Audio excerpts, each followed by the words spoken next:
Hey guys, so welcome. I thought I'd jump on and talk about a fairer private rented sector, the white paper that's just come out. Now, so guys, let's just run through the headline figures of what they're talking about, and really, I'll keep my opinion till the end if you like. So, everyone deserves a secure and decent home. Nobody's arguing with that.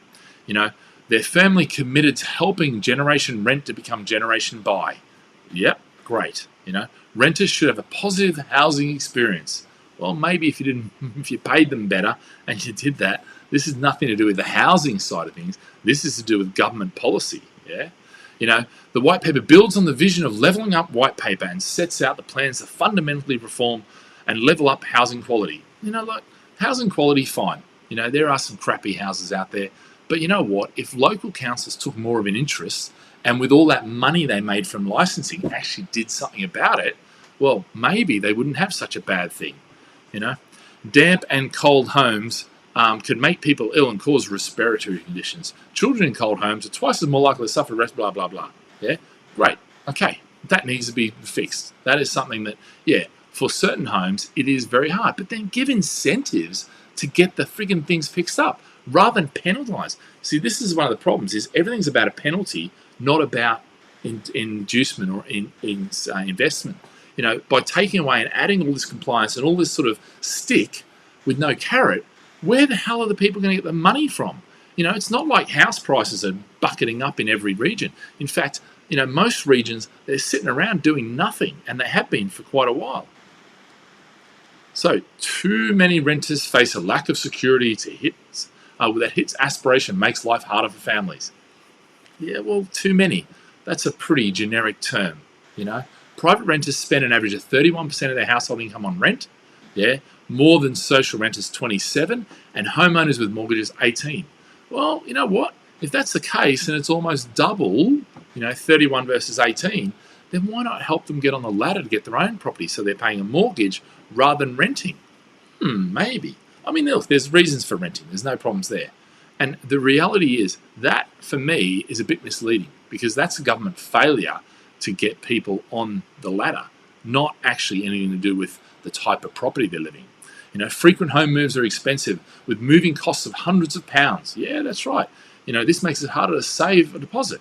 Yeah, it does. But you know what? Actually, maybe if you made it easier to buy a home and save a deposit, it's almost like, landlords are to blame for all of the problems to do with renters. No, social issues far and above what anything the PRS or any individual landlord can be involved in are the real problem. Tenants fear they cannot down roots in communities and hold down stable employment. Rubbish. Absolute rubbish. Children in insecure housing. This is all rubbish. Yeah, absolute rubbish. Yes, if you're in a property that you can't afford and you don't pay the rent or don't look after it, then you don't deserve to be in that property. Yeah? Now, that's not a comment on an individual person, but the reality is, if they can't afford it, don't keep them in there. Move them to a place where they can afford, or give them the backing through the government benefits or whatever, so they can stay there. Yeah, this is the problem with this government. Is this government points the finger at landlords and says you're to blame. It's the same with the cladding. It's like, oh, you're a leaseholder, you're to blame. Yeah, you own that property, you're to blame. No. Government policy failure over the last however many years is to blame. And make no mistake about that. That is the real issue here. Yeah. Tackle antisocial behaviour and deliberate, persistent non-payment of rent. Great. So this is the first time we've seen anything to do with landlord. And actually, they are probably the two biggest issues: antisocial behaviour and non-payment of rent. And I freaking hate it because some of the things that I've seen, having so many properties, how much money goes down the tube that tenants just walk away from. Yeah, and even the court system doesn't allow you to reclaim the costs. Yeah, it's ridiculous what's going on there. But are they going to address it? Well, I doubt it.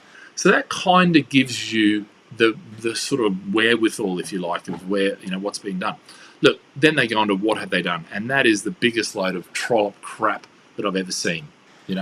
I mean, just ridiculous what they say they've done. As if it's we're awesome. No, actually, there's so many issues within all of these because they're all knee-jerk reactions they refuse to think. I mean, Section 24 is just a classic example of where they screwed over tenants. But there's everything here. From a deposit, 5 weeks deposit, great. How many times do we go over that and you've barely got recourse to get the rest? It just doesn't make sense. Yeah.